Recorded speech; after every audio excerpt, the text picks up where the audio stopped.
Did you check the outlet? Does it work? It doesn't work. Yeah? It doesn't work.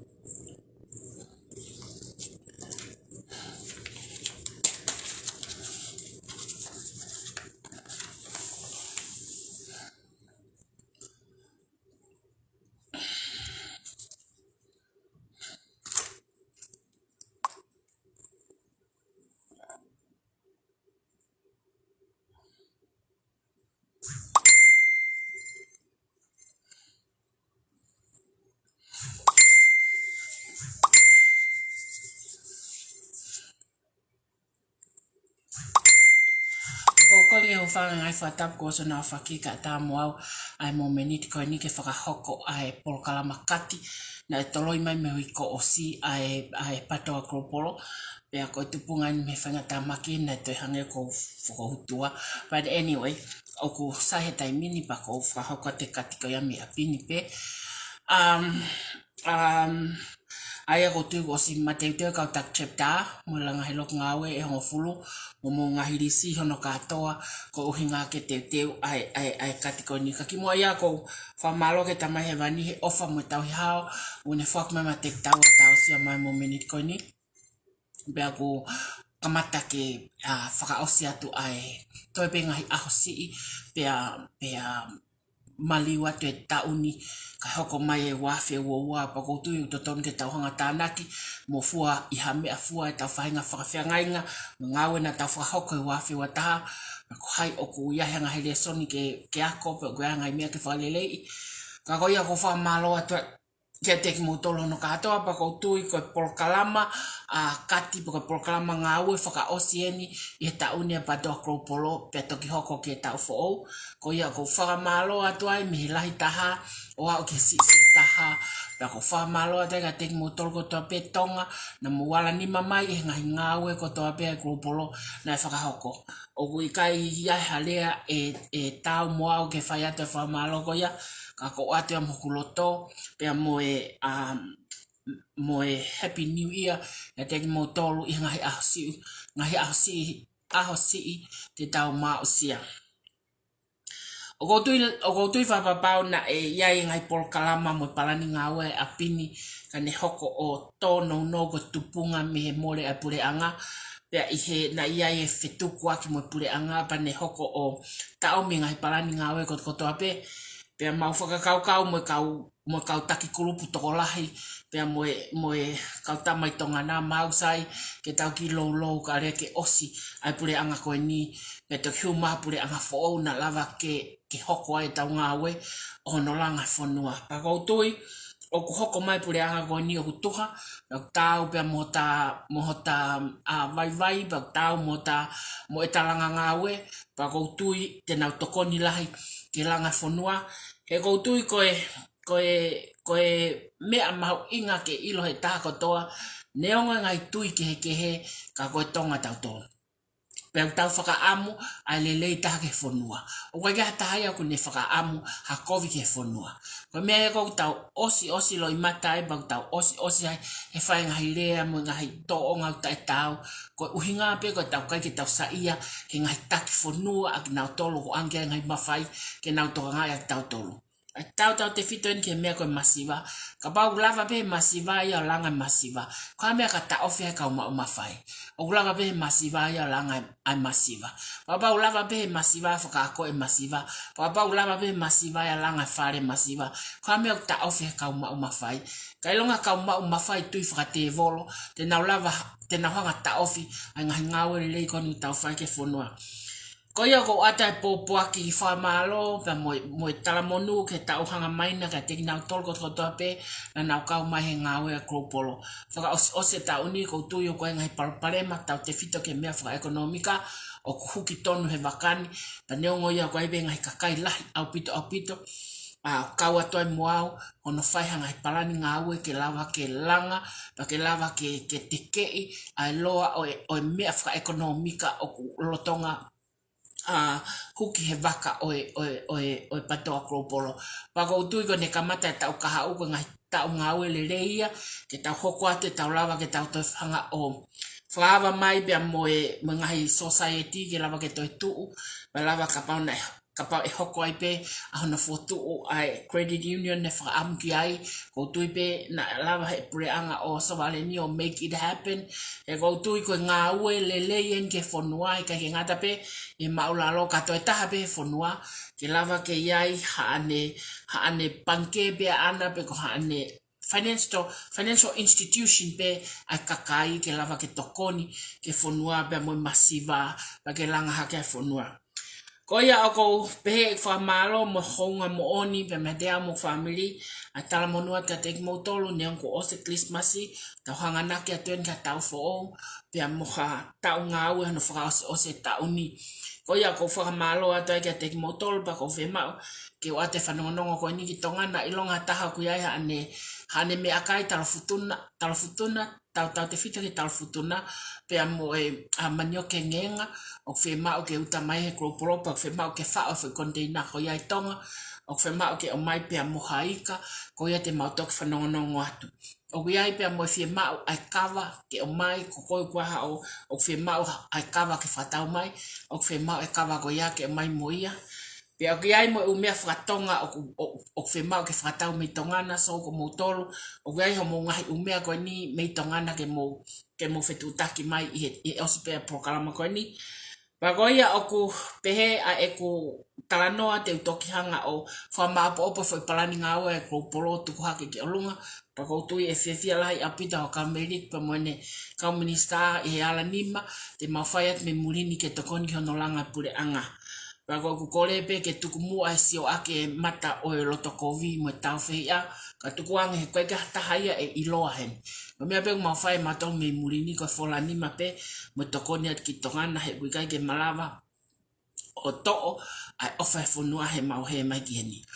Paka pau kai ha ngahi rea ko hulu ki tu ake kauta ke whanua me pe he ki ha moe ofo koe ke te hatoi uhinga ia ka ofa pe tahe whanua. Mo se o whake ha kahau o lelei maha whanua. Papau ko hulu ki tua o ngari whi matamua pe whi mea pa ko kore whamole mole a te poni ka teki mo tolu ka tahaya ngai vai vai mahalo to tonu ke toi a koi ki ono hake a kia whanua. Ka ko ofat ke taha ka atoa pe a mo tala monu ka teki mo tolu ko toa pe i whakatonga pe a mo tongana mo masiva au tau iai. O ki Amerikan pe mo masiva ai. Ka utau whakaongai ho tau a atamaina e o mai e ki bau tau whaanga e tau mai loto ofa ke tau ofa ke kakai. Pia ke tau lava o hake a ki ha masiva pakatau si iwe te tau tolu. Pia me iai rewa te tau toki lava ke tau tala noa he mea koe sisu. Pia mea koe loto whakakari stiane. Ko ia kou ofat pa kou tala monuat ka koe hua ka meirik pa mo ka apneti. O tala monuat ka te koe puas o whapeke ke hoko. Deputy Minister whakatokanga mo ke ta Mike ki ono whaarere whanua tu po mo e o whalahaiat ka te motoro ba ke kau ngā politik na mo hoko whetau whia aki ko ngā ko ni ko kore atu o kore wha mātoa atua tau te whito ke patoa kau ia ko kuiwi o ke tau ni o ka pao te ke kei whai koe mea ko ia ko mea aku whai te alua happy hour ia koe. O ko kore ake ova matuku ka tau ngā whata. Tau i tāwhai ne ngā ue mane langa whanua i ene whaunga pia ana. Tau tāwhai pia. Ka pai pehe kou tui te taulanga whanua au merino pa te taulanga whanua o taulata he whoki ki ai pa te taulanga whanua o maa health mua ko i whanau ko haka tupu e whanua. O be whamalo mo whamalo ia ngā ue ta uni ko whamalo au pito ke kau tak chapter ngā ue malo i mo toto iwi hai kropolo. Kau whine fita mo kau tamai o tai amane kina te sio ka tek nau tole na wala mo nau tautu o whae ngā ue ko ni ko whamalo a ka tek moto. Mon bela o tohi o monu ia nau tolo whakataki o nau tolo rea ngai langi bet nau mao e tāpua ki. O ia ko tau whakataki ni o koe ko tau whenga ki ma tau tolo ko tau whakataki ni te ria. A si ia tek tau tolo nau tuku hausia ki langa ki polonga. Ko tu ia tau whai ofa ko ia bak tau ofa whakalaisi. Pa te tau langa hamo ui o si isi info. Pa te tau langa whanua. Hao. Keles tau maua e hiki bako utui. e hoko a tonga ko tonga monu ia. O pehe ai ko tala monu ba mono whakahoko ai polo kalama ngau e whakaosi ai ko polo i he e whiawhini go ni polo kalama kati ai a go kati ko ni o whai e ngai loki ngau e hongo fulu.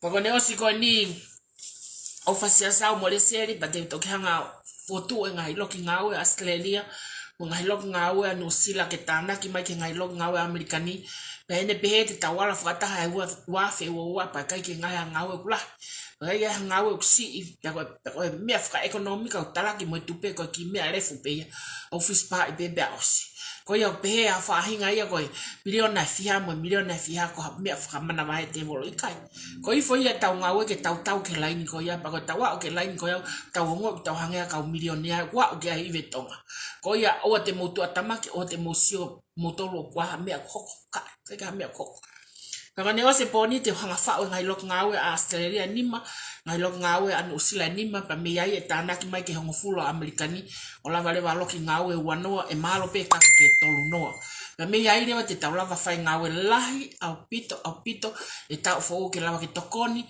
ke te tau tolu pa mo whanua hono o mai ngou e hono whetukua te kolamien hono langa ngai whare o kau tu tamaki no whakaako e whanau tae malawa hono whaito e kakai o kai ke lava whaito o ka te tau lava o whaia whakataha e kai ke lava e au whaito o tahaya ko ia ko pehe a e ku whamalo ka te motole e whiawhini pea ko e kati whoki ko ni o ku na e whai i he loki ngau e hongo fulu a ia na e a pare ko pare o ba uia e foi fika whanoa whakatokangangi a kautak chipta ko foi fika uluaki ke whanoa i he loki e taha o koe foi pare ai tolu pa koe pare tolu ko ia ko tangai ufi mo tangai ua ufi mo ufi pe ufi mo manioke mo manioke pe ufi mo manioke ka tangai ua ai foi pare e taha pa o foi pare e tolu i he loki i foi fika uluaki ke fika whanoa ai a meaning ko foi loki ngau e hongo fulu o koe tangai tolu noa o alwe o koe tangai ua whaon o koe tangai o nonoa e alwe poni i ngau e kone poni foi mea kai e kakai ke na mama me iai. Ko ia pa i hono kamata o foi polkalamani te ulau pe room uluaki ua tolu alau ke fika hongo fulu pe te uhanga lewa o kokoleang kokohain ke tokoni maka teo pa koe unofu mo misin koe ke takai ka kati ko niu fai pe apini pa te koleang ke ai ke ne takai ai misini ko koe pulu foi puleta ke ononoa pa te fufule mataka lawa ke piki a foi fika koe tolu loki uluaki se ta hoka loki ua tolu fa nima alua au ke loki hongo fulu ma toki oslewa foi polkalama koe ni ko ia o ko leang heni and we are just about to start so what I just finished telling them and when I call room number 1 you have to just rotate the thing where the poles are in it and then you have to bring it here to the camera then I'll have to close my eyes and I'll have to pick 3 balls from the tank and then I'll have to read it out and then we go to number 2 so we do the same thing in number 2 3 all the way to 10 there are about 10 of them so we'll start from room number 1 okay now you have to watch this okay and I'll have to hide my face and then you have to open it and bring it to the camera open it to my hand so I can pick up okay the balls this is 1 you hold it this is 2 and this is 3 where's the other one yeah that's done you take it away yeah follow in that way na fika so sane ko loki eni ko room number 1 eni o kuia e pare ko e fika tahatolu sane sio ko fika tahatolu po ko haingwa ko ia fika tahatolu fika hiva mo fika tahanima taha tolu, hiva, taha nima, ko nau tolu he rumu raki o nau mau e pare mea kai koe ni. Taha tolu, hiva, taha nima. O nau tolu o nau mau koe taha nima e, koe hiva e, koe taha tolu le vai. Sane ko loki en. Here, file kilot. We put it inside and then we start again for number 2. We have done with number 1. And then rotate it. Okay. And take it until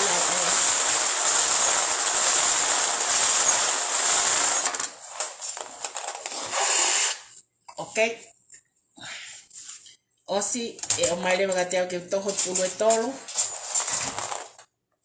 Bring it up here so they can see in the camera, Daddy. 1, 2, 3. Io o folo inefika. Ke tolo le vane lo fika wa ai koko en keilini. Keilini koko eni. Ko winning number lo fika wa ko e woua. Woua keilini.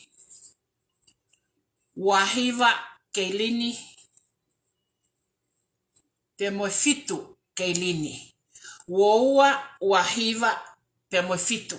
Ko lok fika ua ya keilini. Ko winning numbers ya ko. Now ta hoko at ke lok fika tolu ko hoko loke na ko Veronica. Lok fika tolu. Okay.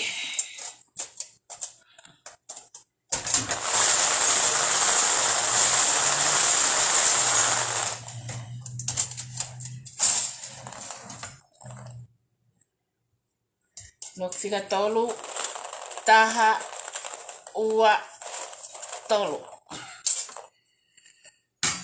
Tolu, iya.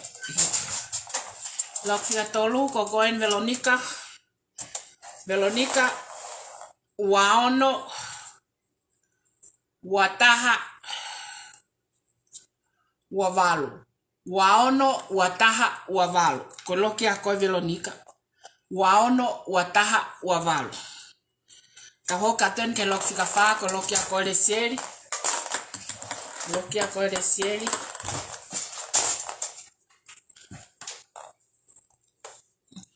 Make sure you get all inside it. Hold on. Hold on.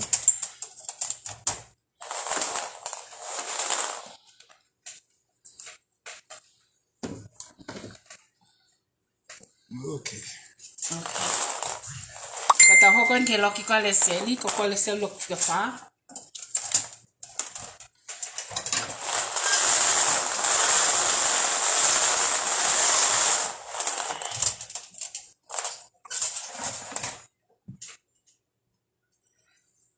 Fika fa, taha, ua, tolu. Loki fika fa, Veronica, ko winning number ke loki fika fa, tolu tolu, tolu noa, taha hiva. Taha hiva, tolu noa, tolu tolu, ko winning number loki fika fa. Sai ko ta hokon ki loki fika nima, Hilda ko lokien lok fika nima ni hoko ko ni.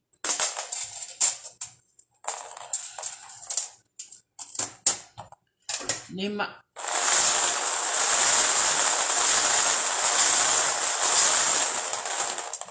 Okay.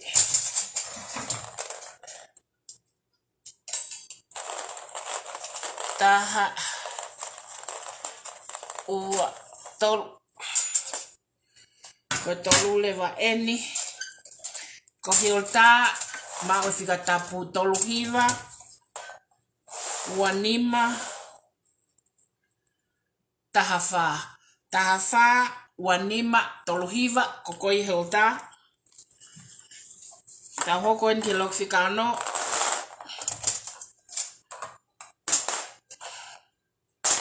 Fikano. Vika waka.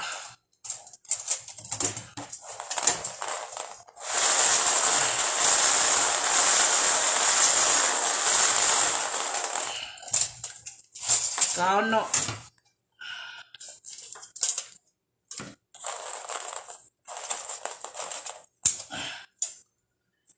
Fika no. Oku mauia he fika uluaki. Mauia he tahafa.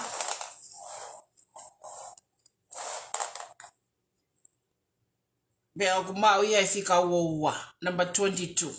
22 tahafa mo fika uluaki. Ko fika onoia. Fika fitu. Fika fitu eni.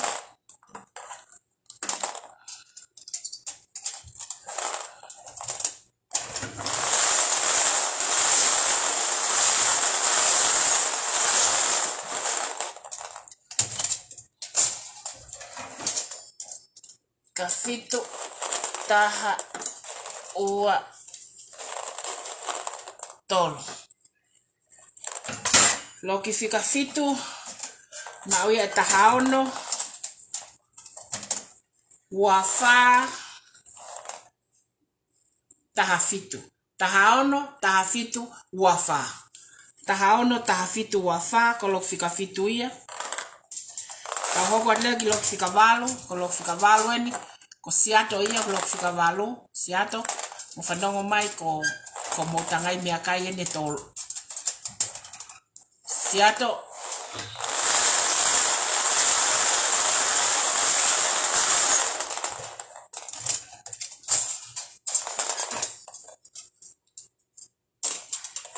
taha ua tolo. Ayo ko siato te mauia tolo hiva. Wafa mo taha ono. Taha ono wafa tolo hiva. Siato ia. Lika loki fika hiva kokoen Suliana fika hiva pala mount.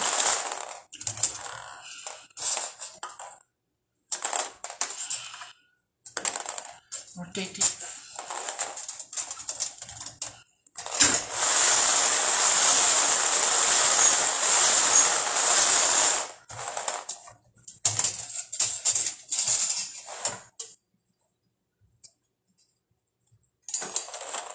Taha ua tolo.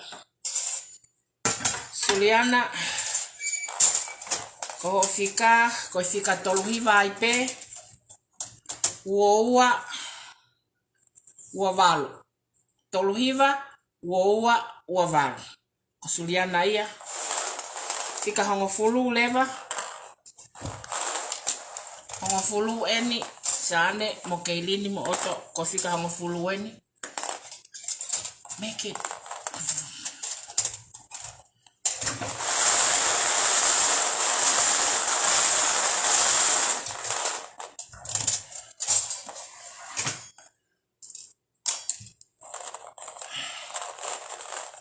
Taha